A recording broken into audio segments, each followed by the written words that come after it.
Good evening and welcome to Joy News Prime. We're coming to you live from our studios here at Kukumlimle. We're live on DSTV channel 421, GoTV channel 125, and around the world on myjoyonline.com. Tonight, former Chief Justice Gertrude Torkornoo launches a spirited legal battle challenging her dismissal as a Justice of the Supreme Court. We bring you details of this breaking story shortly here on Joy News Prime.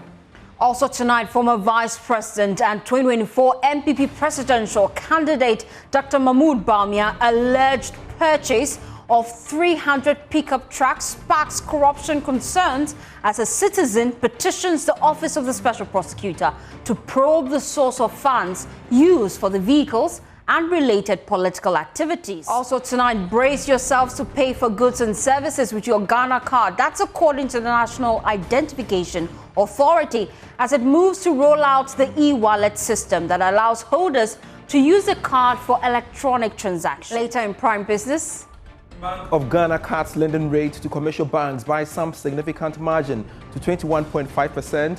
as it moves to a shore market of adequate dollars to support the cedi. Remember, we are your home of independent, fearless and credible journalism. My name is Faustina Safo. Please stay for details.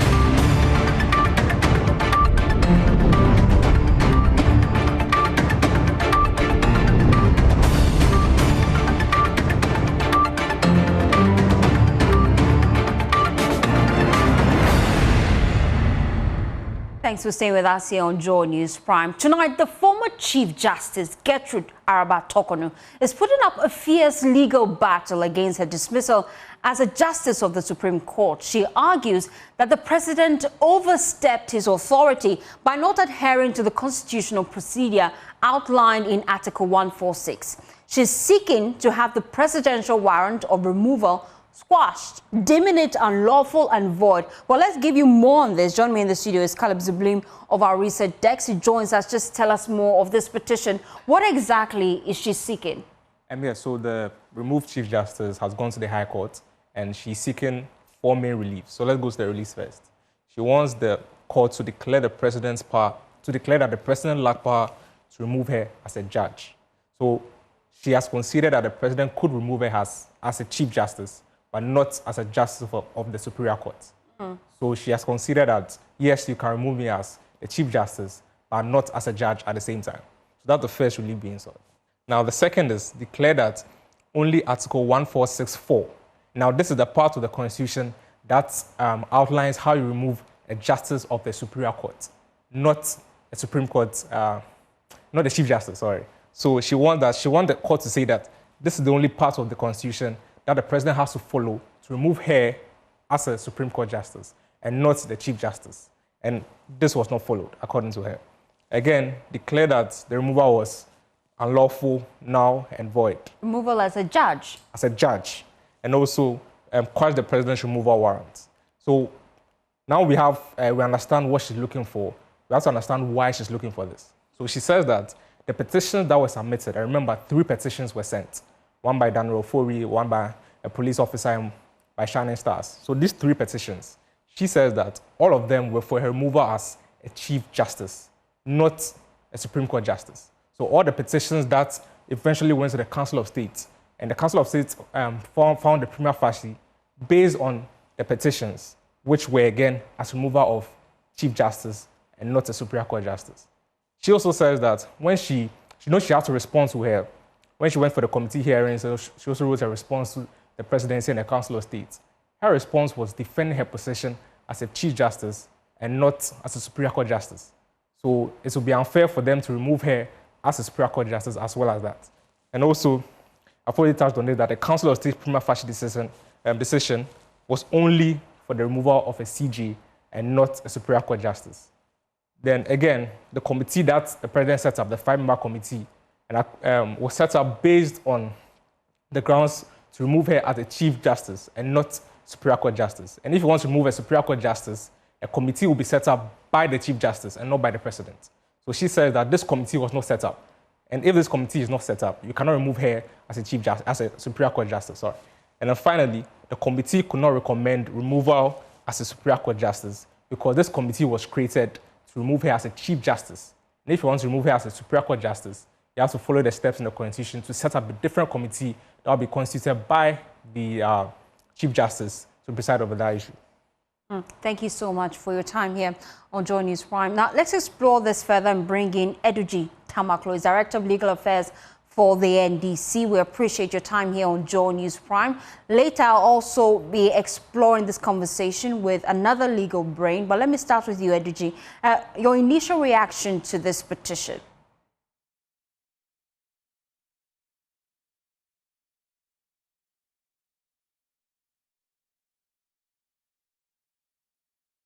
Well, we're just trying to reconnect the lines to speak to Eduji Tamaklo, just to get the reaction of some legal brains on this developing story. If you just tuned in, we told you that the Chief Justice, she has gone to court. She's challenging her dismissal as a judge. She argues that the petition before the committee that determined that she was unfit to lead the legal system as Chief Justice only addressed her position as a Chief Justice and not as a judge. She's hence challenging her dismissal as a judge. She's seeking the court to interpret Article 146(4), particularly when it comes to that. And she's challenging the whole process. She wants to be reinstated as a judge. We're just picking legal brains now just to get their thoughts on this.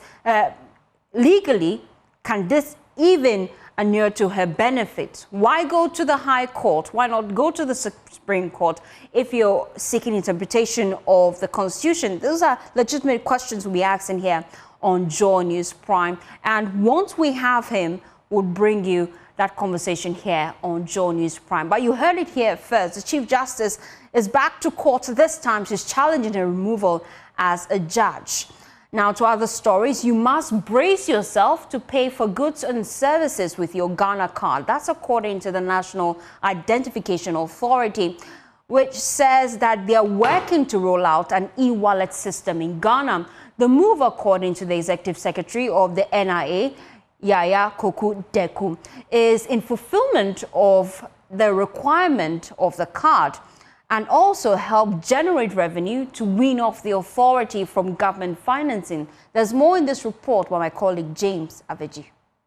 One major challenge that has confronted the National Identification Authority over the years has been the delay in card issuance to applicants. The situation has created a backlog as thousands of applicants had to wait over a long period to get their cards. Speaking in an exclusive interview with Joy News, Executive Secretary of the NIA, Yaya Koku Deku, said the authority has cleared all the backlogs since it took over affairs. What I did was, when I assumed office, was to talk to our technical partners, that's IMS2, for them to, if they possible, they can give us some blank cards. They gave us over 700,000 cards, which we used to print all the backlogs. The backlogs was over 640,000. Yes, so we printed all the backlogs. We printed it for Greater Accra, Volta, and Oti. Sent those for them to distribute it to their owners. Then we sent blank cards to the other regions for them to print it at their various district offices. So we've printed everybody. As we speak now, there should not be any backlog. I don't expect anybody to have a blank backlog at any of the district offices. He said there are plans to launch an e-wallet system which will enable holders to use the Ghana card to pay for goods and services. Other revenue option, one major one we are looking at is the e-wallet. You know, the Ghana card has 3 profiles on it: the e-ID, the e-passport, and the e-wallet. The e-passport has already been activated. The next one we want to do is the e-wallet. Now, once we activate the e-wallet, what it means is that you can put money on your Ghana card and use it to do transaction, that is to pay for anything that you do. And we are hoping that that one will generate huge sums of money for us, and charges from transactions and everything. Another key challenge that faced the NIA has been a consistent agitation and industrial action undertaken by staffs over non-payment of allowances. The Executive Secretary said all the arrests have also been cleared. They've received their 20% allowance. 6 months arrears has been paid to them. The last time I had a staff there, but I told them that they were able to run to the media for that they are going on strike. I'm surprised because I used to receive some of the letters a lot directly from some of them. When did you do this payment? This payment was, I think, July.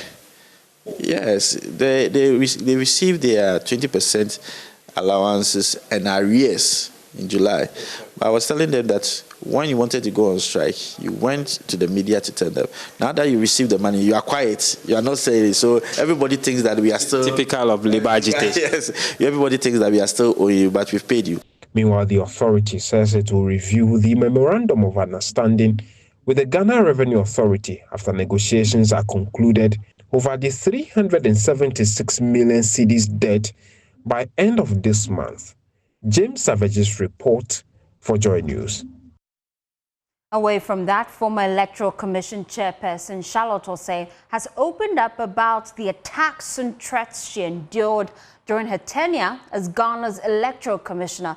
Speaking at the 2025 Democracy Dialogue in Accra under the auspices of Goodluck Jonathan Foundation, she revealed there was a time supporters of a political party surrounded her father's house in an attempt to burn it down over a decision she has taken as the EC boss. Presidential Affairs correspondent Maxwell Awawa has more in this report. Over the years, the Goodluck Jonathan Foundation has been committed to strengthening democratic governance, ensuring fostering peaceful political transitions and promoting accountability across Africa. Through high-level dialogues and engagements, the foundation has convened leaders, policymakers and civil society actors to discuss the evolving challenges and opportunities in sustaining democracy on the continent. This year's event was on the theme, Why Democracies Die. During a panel discussion, former Electoral Commission Chairperson Charlotte Osei revealed the attacks and threats she faced during her tenure, including an attempt by supporters of a political party to set her father's house on fire. The cost was really on a very personal level. Attacks on my family, concerns about the safety of my children and my wider family. There were a lot of lies, and so the whole fabric of the family was affected. She accused regional bodies like ECOWAS of hiding behind quiet diplomacy in the face of flawed elections while failing to strongly condemn constitutional manipulations. And so ultimately we need to do better. The leaders need to do better. The institutions, African Union, ECOWAS, they need to do better. And so when ECOWAS tells us, for instance, that they have the policy on good governance has zero tolerance for coups, we say yes. But when there's coups, ECOWAS is very loud in condemning coups. But when there's constitutional manipulation of flawed elections, ECOWAS would deploy quiet diplomacy. In his address, President John Mahama warned that the loudest applause for military leaders at his inauguration should be taken as a wake-up call. He says it's a clear sign of growing public disillusionment with democracy. He stressed that democracy cannot be sustained by rights and freedoms alone if it fails to deliver real improvements in people's lives. But for those who attended my inauguration, if you were not on the Black Star Square and we had locked you in a room and you could hear the announcement of the acknowledgement of the presidents who were coming up to greet me, you'd have noticed that the loudest applause was for the countries that have overthrown democracy and are under military dictatorship. That should give us a pause for thought. That should make us think. And that should make us ask ourselves questions. What are the things we need to do to sustain democracy?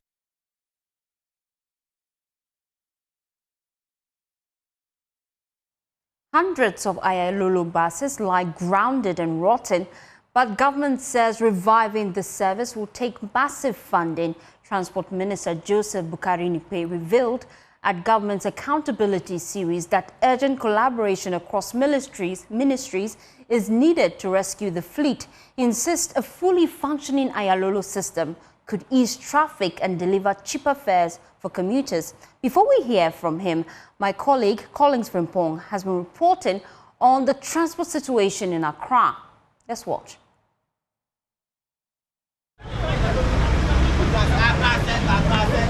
The country's broken transport system is quietly stealing hours, incomes, and even opportunities from people. Every weekday in Accra, thousands of workers wake up as early as 3 a.m., not out of choice, but out of fear. Fear of missing the commercial bus or Torkornoo, of being trapped in traffic, and of arriving late to work.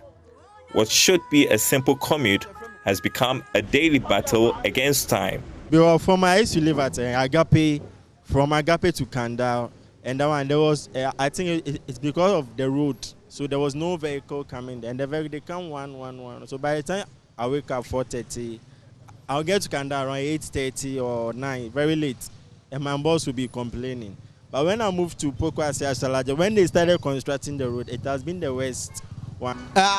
So far, I've spent like 20 minutes here. Actually, I'm from Hacho, and I'm joining Accra, but I could notice that there's queue over there, and I cannot wait. So I had to take car from Hacho and come to Atomic here, thinking that I'll be able to go on time. But still, I come here, no car yet. They are passing by, but no car yet. According to Oxford Global Health 2023, commuting swallows 2 extra hours from an ordinary working day. That means by the time a worker finishes a 9-to-5 job, their day has already stretched past 12 hours when you add the road struggles. And that's in Accra alone. Sometimes the traffic too, it delays us, honestly. But the people, the drivers, they have to obey the traffic and all that. Some people spend more time in traffic, more time queuing for unreliable transport, and less time resting or caring for their families. Nearly half of Accra's residents and 2/3 of workers in Kumasi cannot reach their offices within an hour using public transport. According to Down to Earth 2021, access to healthcare is no better. About a quarter of city residents don't have reliable transport to get to the hospital.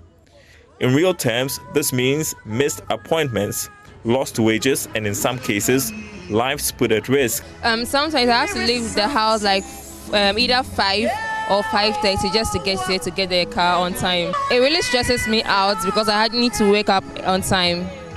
And even at workplaces, they don't listen to all those things. They don't listen. And when you try to explain yourself, your case, how it was, they don't listen to that. And still, little changes. Our roads remain choked. Our transport system remains informal and chaotic, and our people remain trapped in a cycle of lost time and lost opportunity. The question is not whether Ghana's poor transport system is hurting its people. It is. The question is how much longer we are willing to let it continue draining our productivity, our health, and our very dignity. Collins Frimpong's report for Joy News. We can now listen to the Transport Minister, Joseph Boukary-Nipe, who was engaged in the media earlier today during government's accountability series. He says getting the grounded Ayalolo buses back into service to ease the burden of commuters will require substantial funding. Lolo bus services does not lie under the supervision of the Ministry of Transport. They are under the Ministry of Local Government. But we are also aware that we need to collaborate to ensure that we provide that kind of transport for our people. And so I have had talks with the minister just to help improve upon their operations. One of the things we are going to do is to look at the terminal by the Accra Metropolitan Assembly that has been taken over by hawkers and other people. We have visited the places and ensuring that we will get the Ayalolo buses to run. The other issue is that a lot of them will require huge sums of money to put them back. So I know the minister is working to get new fleet to support their operations.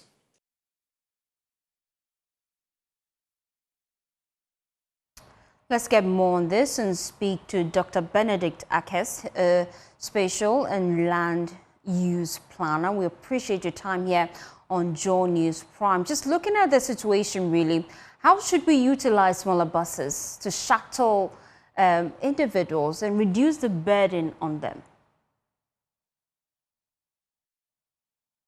Very much for having me. So if you look at all the countries that have done well with managing public transport or traffic congestion, it is not about getting the buses on our roads and also creating terminals. You need to have a dedicated lanes for the public bus system. You need to have an efficient, attractive, and a sustainable public bus system where it will attract people to patronize the public bus system whilst making it uncomfortable for those using private vehicles on our road. Because if you look at the road usage or the modal splits in terms of the usage of vehicles, the private vehicles use almost about 60% of our road infrastructure, but they only cover or they only carry about 20% of passengers. But if you take the trotros and the small bus system that we have, they, in terms of the road usage, they cover about 14%, but they carry about 62% of our passengers. So if we want to solve the issue of traffic congestion, then we need to concentrate on the public, efficient and attractive public bus system. But when it comes to the public bus system, the concern really is poor maintenance culture. Over the years, some of these buses end up grounded. The reason we were hearing from the Transport Minister just tell us that they require lots of finances to put them back on our roads. What policy should government adopt to improve public transport systems? Yeah, so as I mentioned, even though it requires a lot of financial resources to be able to do that, you can only do that when you adhere to the plans that have been put in place to address this issue. So that's why I mentioned, even if you expand the road infrastructure, once the bus system or the buses are competing with private vehicles, you are not going to solve any problems. So if you look at the current plans that we have an arterial bus network that we have proposed. And we have 4 of them at the northern side, all coming to Accra, at the western side, eastern side. So for government to be able to solve this issue, they need to dedicate our arterial roads as arterial bus system. And what it means is that restrictions will be given or priority will be given to the buses on our arterial roads, while the private vehicles will be confined to our minor roads. Of course, there will be exemptions to other vehicles, like the vehicles of very important persons like the ministers and all that. So that is the only way that we can actually solve the crisis. If government gets funding to expand the terminal infrastructure, but still the buses will be competing with the private vehicles, I don't think we'll solve any problem. And every year on, the private vehicles are being registered. There are more cars on our roads, and that is the major problem that is causing traffic in our major cities. Thank you so much for your time here on Joy News Prime. We'll be back with more here on Joy News Prime. My name is Faustina Safo. Please stay with us.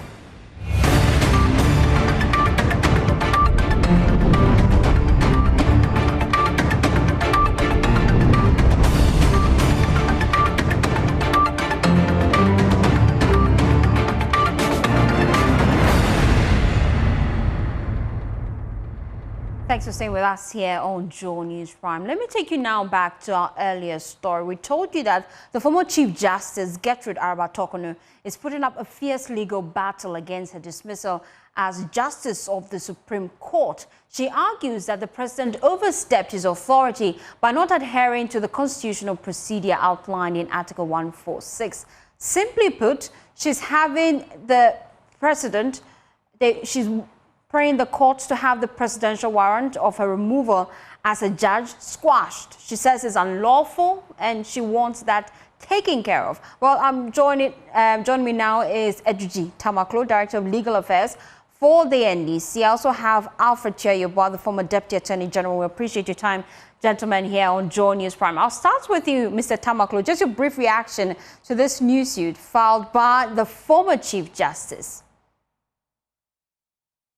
So, once again, I think good evening, and a good evening to my learned senior, the former Deputy Attorney General, the Honorable Chiayobua. Let me say that essentially, our Chief Justice, now removed, is still engaged in what lawyers would call forum shopping. As you can see, she has a plethora of such cases in our courts. Some at the Supreme Court, about 3 different ones. She herself filed one. There is one filed by Vincent Asefua. A civil society group has also filed one. She has one at the Human Rights Court that was dismissed for abuse of court process. But legally, isn't her argument sound, Ejidi? Look, I do not want to say it is not sound. What I can say is that President John Dramani Mahama has acted according to the Constitution 1992, according to Article 146, which is the mandatory provision or process for the removal of a Superior Court judge and the Chief Justice. And you see, the framers of the 1992 Constitution, mindful of this kind of misconception and confusion that can arise relative to some of these processes, said, quote, that when it comes to the Chief Justice, even though the Chief Justice is a justice of the Superior Court, by reason of the fact of the elevated nature of the office, don't only remove her as though she is an ordinary, quote-unquote, Superior Court judge. No. Enhance the process. And so you notice that it is only in respect of the Chief Justice of all the Article 146 officers that the President needs to consult the Council of State. You understand? But she quotes that same article in her petition, and her key concern really is that the 3 petitions filed against her only dealt with her position as a Chief Justice and not as a judge. But first of all, you become a judge before Chief Justice. You don't wake up to become a Chief Justice. You don't wake up to become a Chief Justice. Exact argument. So you take me out as a Chief Justice, maintain my position as a judge. Which one did you become first? You became a Superior Court judge first, then subsequently the Chief Justice. So, in the wisdom of the framers of the Constitution, they realize that now you have moved on from just being a Superior Court judge, a Superior Court judge, to the elevated position of Chief Justice. So, in your removal, unlike the other Superior Court judge, where it is the Chief Justice that makes the prima facie determination, they say, in your case, because of your unique role, the Council of State is an elevated platform. It is like when the Pharisees brought Jesus before, Pontius Pilate. If you recall, Pontius Pilate only did something. He said, no, this one, take him to Judea. Do you get it? Okay, stay with me, Mr. Tamaklo. Let me bring in Alfred Chiayobua. Before we go to Bible school, let me bring in the former Deputy Attorney General. We appreciate your time here on Joy News Prime. I just want to start with your brief reaction. This is not the first time the former Chief Justice has gone to court. She has been in court challenging the entire procedure. As we speak, she has a case before the ECOWAS court. From where you sit, does this case she's bringing before the High Court hold any substantive arguments that can inure to her benefit? That's my sister. Let me also extend my greetings to my brother, Tamaklu, NPA boss. Yes, I've held this position that the Chief Justice can be removed from office qua Chief Justice and still maintain his or her position as a superior court judge. Now, every Chief Justice wears two hats. The first hat is that person being a justice of the superior court, for example, the Supreme Court. The second hat is the hat as the Chief Justice of the Republic. And so it is permissible and possible to remove the second hat, which is the Chief Justice, and leave intact the first hat. However, if you decide to remove the Chief Justice as a superior court judge and you succeed, automatically she also loses the second hat being the Chief Justice. The petitioners, as noted in this particular application, filed the petition alleging that she had misconducted herself as the Chief Justice, but not as the Superior Court judge. And so, if they have succeeded, as we've been told by the contrary opinion, on three grounds. One, if you look at the three grounds, the first one has to do with, I'm not meaning for that, one of them being that they transferred someone purely administrative duty as the Chief Justice. The second one has to do with letter or memo that was written to the President, purely her capacity as the Chief Justice. And so if you look at this ground, you are only left with no conclusion that she has been removed from office as the Chief Justice, acting in her administrative capacity. When it comes to the exercise of her judicial power as a judge, that one wasn't part of the petition that got her removed as the Chief Justice. Mr. Yeboah, let us explore now the avenue she's going through the High Court. This has to do with the Constitution, interpretation as well. Why not just go straight to the Supreme Court? Now, if you look at the application that she has filed in the nature of judicial review to set aside or quash a decision of the President regarding her removal as the Chief Justice, and how the President acted on the recommendation of an inferior body whose jurisdiction can be is under a supervisory jurisdiction of the High Court. So the committee that sat on her matter is a committee whose decisions can be questioned by way of judicial review at the High Court. So that's the proper forum to go. If, however, she wants an interpretation as to the full ambit of Article 146 regarding her position as the Chief Justice as against her position as a judge, and whether she could be removed as a Chief Justice and still remain a judge, that's a matter that will go to Supreme Court interpretation. It's also possible that when the Attorney General is said, the Attorney General may want to say that based on the matters in affidavit, the matter should refer to Supreme Court for interpretation. That's another book, but as to where she has filed, I can tell you, my sister, that she's in the right forum. In the right forum, you say. Let me wrap up with Mr. Tamaklo. Your final words as we wrap up the conversation.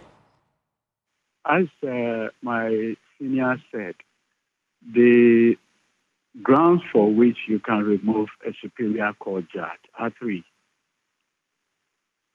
stated misbehavior, incompetence, and maybe infirmity of mind, as to the point that the person is incapable of performing his or her duties.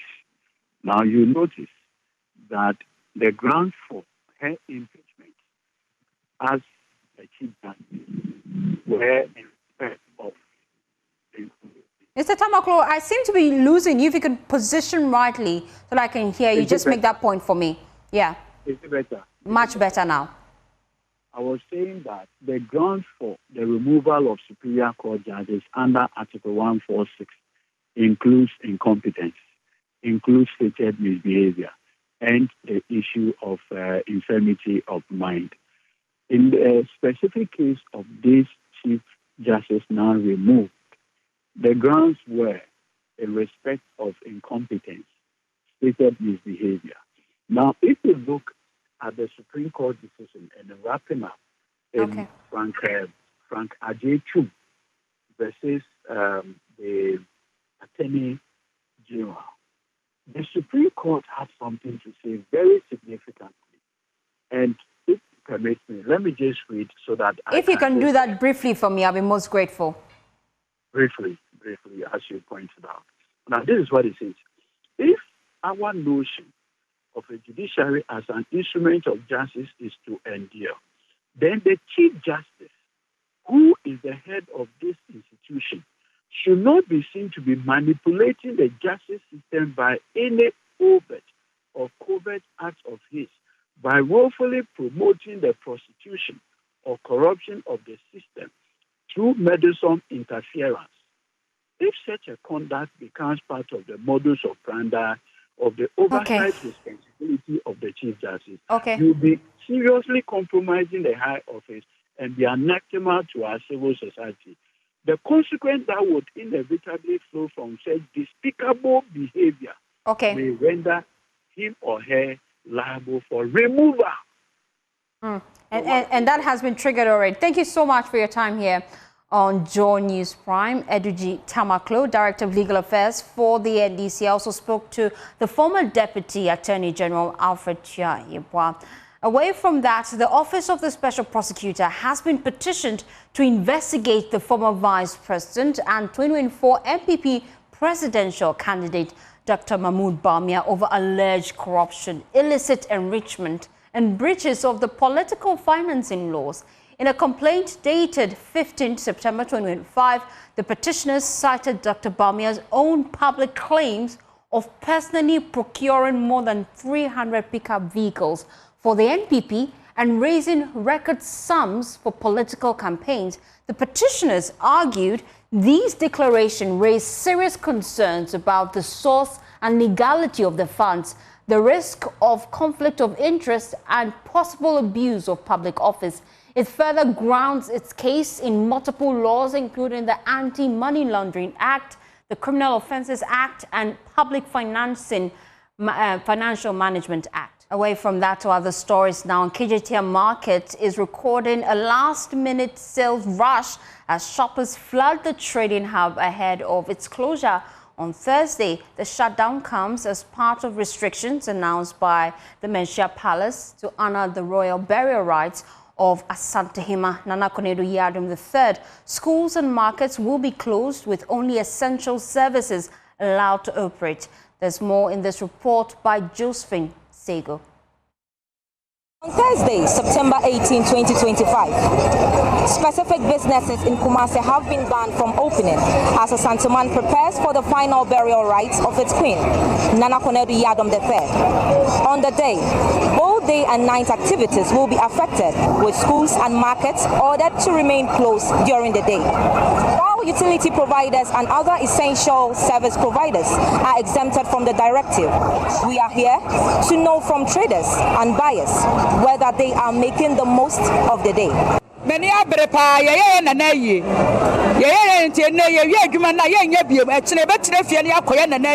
After today, we won't work. We'll be going to the funeral to mourn the late queen. Market is good.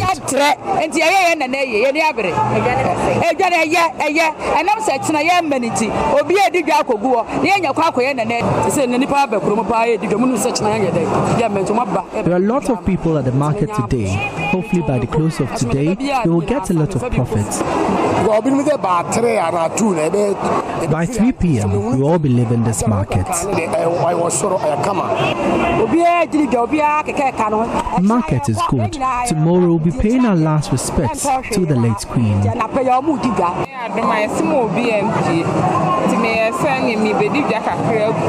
I came to buy some stuff for tomorrow.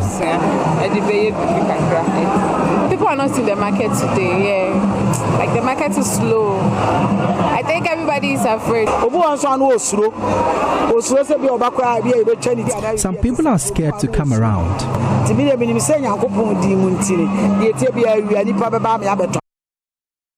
Take you now to Kumasi. My colleague Emmanuel Bradqueko joins us live. via Zoom. Bright, what's the mood in the city ahead of the final burial rites? And in fact, Frosty, when you come to the Ashanti region, specifically Kumasi, which is its capital, we're having a lot of activities happening. In fact, the euphoria in the town has been quite good, I should put it in that sense, because this afternoon, as you rightly heard the trader say, somewhere around 3 p.m., we realized that at the central business district of Kumasi, a lot of people were leaving the markets to go home. And so usually you should find a lot of people around 3 p.m. now doing everything to conclude their trading activities. But today, most of them left even before the 3 p.m. In fact, we are also having a new directive from the Ashanti Regional Coordinating Council with regards to this particular directive that has come. In fact, the essential services service providers that are in the region are expected to put on their official uniforms, and also if they are to commute to and from their offices, they are to do so in their official vehicles. And that's the directive coming from the Ashanti Regional Coordinating Council. In fact, security measures have been heightened in the city to ensure that everything regarding the Asante Hime's burial will be one that will be smooth, in fact, will be incident-free. And in fact, we are having even the residents themselves complying with the directives from Minister Palace. And so this is a reverence that people are given to the legacy, and also paying homage to the Asante himself and extending their condolences to the Asante Kingdom. So this is the latest from the region. Thank you so much, Bright. You're still watching Joy News Prime. When we return, we'll bring you showbiz. Please stay tuned in.